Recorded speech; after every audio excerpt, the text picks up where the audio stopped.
Assalamualaikum warahmatullahi wabarakatuh. Jalan pagi bikin lapar, jumpa lagi dengan Sniper.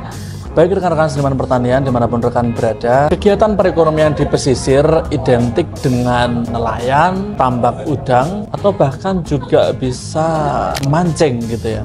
Akan tetapi berbeda halnya dengan salah seorang petani binaan seniman pertanian ini, namanya Mas Bambang. Mas Bambang merupakan petani milenial yang kita anggap umurnya belum ada 23 tahun, akan tetapi memberanikan diri untuk tanam di lahan yang ekstrim. Seperti yang kita tahu bahwa penanaman cabai itu sangat umum apabila dilakukan di dataran tinggi, akan di ketinggian 1300 mdpl, dan dilakukan di dataran rendah, yaitu mungkin sekitar 20 sampai 50 atau bahkan sampai 400 mdpl. Itu masih sangat-sangat wajar kita temukan. Tapi apakah rekan-rekan itu menyangka bahwa Mas Bambang ini tanam di pesisir pantai? Jaraknya dengan ombak itu mungkin tidak sampai 100 meter. Akan tetapi Mas Bambang meyakinkan dirinya sendiri bahwa tanam di pesisir pantai hasilnya luar biasa maksimal. Ada beberapa hal penting yang harus diperhatikan agar sukses budidaya di lahan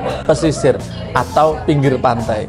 Yang pertama yaitu kecukupan air. Teman-teman harus memastikan kecukupan air pada lahan pesisir Anda. Jangan sampai tanaman itu mengalami dehidrasi. Karena kalau tanaman mengalami dehidrasi, nutrisi tidak dapat terserap dengan baik. Nah, pelajaran yang dapat kita ambil dari wawancara dengan Mas Bambang kemarin yaitu dengan cara melakukan penyiraman secara rutin tiap hari. Dan tiap hari itu membutuhkan waktu penyiraman untuk katakanlah populasi 4.000 batang itu sekitar 3 sampai 5 jam. Lumayan lama ya.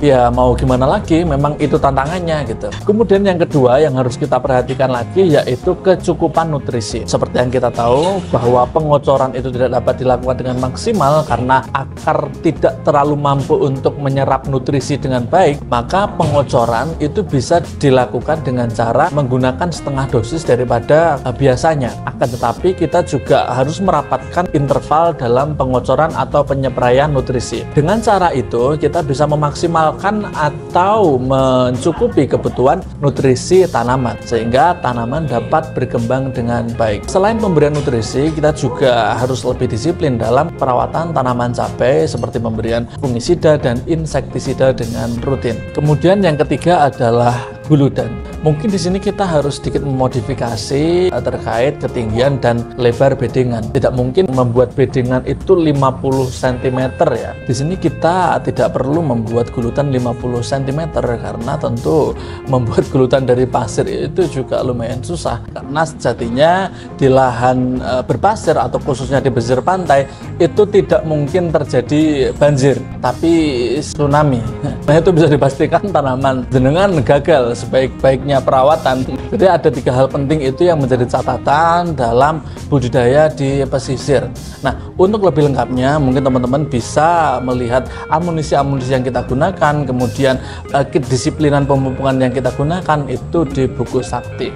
Ya, mungkin cukup sekian yang dapat kami sampaikan. Apabila ada diskusi, nanti bisa kita diskusi atau komentar di kolom komentar. Jangan lupa like, komen, dan subscribe. Seniman Pertanian, bertani dengan seni.